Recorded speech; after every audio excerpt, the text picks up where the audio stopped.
Selamat pagi, Oma Opa, Bapak Ibu, Saudara-saudari yang terkasih dalam Kristus.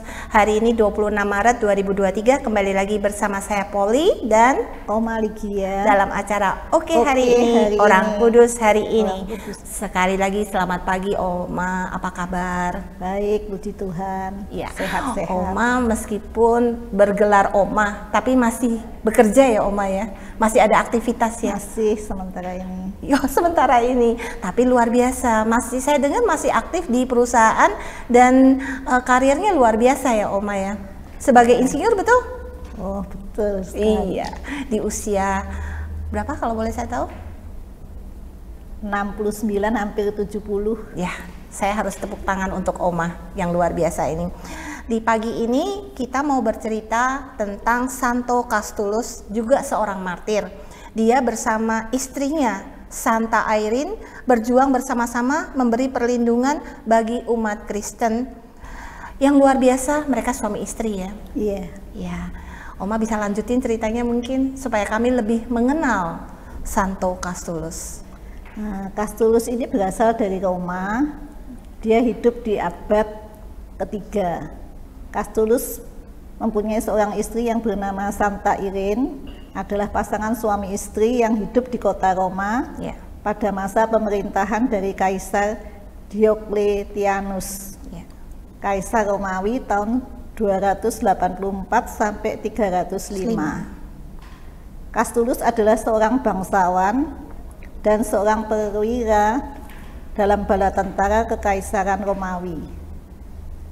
Bersama Santo Tiburtius, Castulus dan Irene diam-diam memberi perlindungan bagi umat Kristen di Roma yang saat itu dikejar-kejar oleh pasukan kerajaan. Di antara mereka yang dilindunginya terdapat Santo Markus dan Santo Marcellianus dari Roma, dua orang saudara kembar yang kemudian juga tewas sebagai martir Kristus. Castulus dan juga sahabatnya dengan Santo Sebastianus, seorang perwira Kristen yang cukup disegani di kalangan militer Roma pada saat itu. Walau sedang dalam penganiayaan dan harus sembunyi-sembunyi mempraktekkan ajaran iman, Castulus dan Tiburtius mampu menobatkan banyak orang ke dalam iman Kristen. Mereka kerap membawa para calon baptis kepada Paus Kairos untuk menerima sakramen pembaptisan.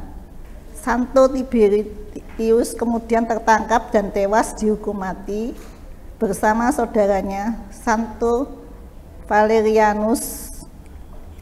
Santo Castulus juga akhirnya ditangkap setelah dikhianati oleh seorang Kristen yang murtad bersama Torquatus.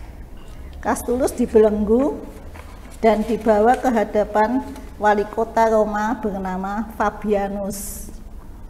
Ia disiksa lalu dieksekusi mati pada tahun 286 dengan cara dikubur hidup-hidup dalam sebuah lubang pasir di Via Labicana di sebelah tenggara kota Roma. Setelah kemartiran Santo Castulus, Santa Irene tetap melanjutkan karya amal suaminya.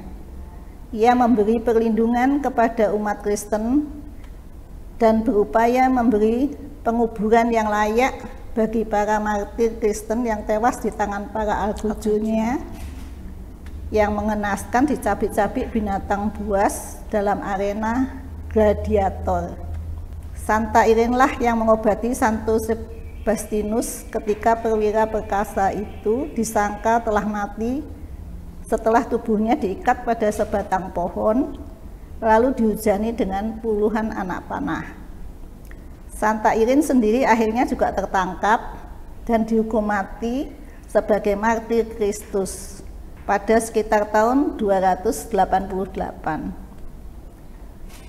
Sebuah gereja yang dikasihkan untuknya di Roma dibangun tempat kemartiran.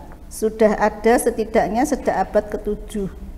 Kemudian pemakaman Castulus ditemukan pada tahun 1672 di antara Via Venestina dan Via Labicana, dekat Porta Maggiore ke Roma.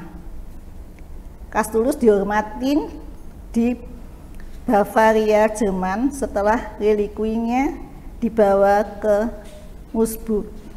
Adipati Heinrich de Lowe memulai pembangunan biara Kastulus pada tahun 1171. Pada tahun 1604 beberapa peninggalan juga dibawa ke Landshut. Peninggalan masih tersimpan di gereja Landshut, Praha. Kastulus dihormatin oleh gereja sebagai orang kudus dan martir. Ia disebut sebagai Santo Kastulus Martir. Kisah hidup yang tragis ya Oma ya, antara Santo Kastulus Martir dan juga istrinya yang Santa Irene. Mereka luar biasa mengorbankan jiwanya untuk melindungi orang-orang Kristen. Ini kalau dengar cerita bersambung ini bisa meneteskan air mata ya, karena mereka disiksa begitu, tetap teguh untuk menjalankan imannya. Ya. Sebelum menutup acara ini, mari kita berdoa bersama ya Oma ya. Dalam nama Bapa dan Putra dan Roh Kudus, amin. Santo Kastulus Martir, doakanlah kami.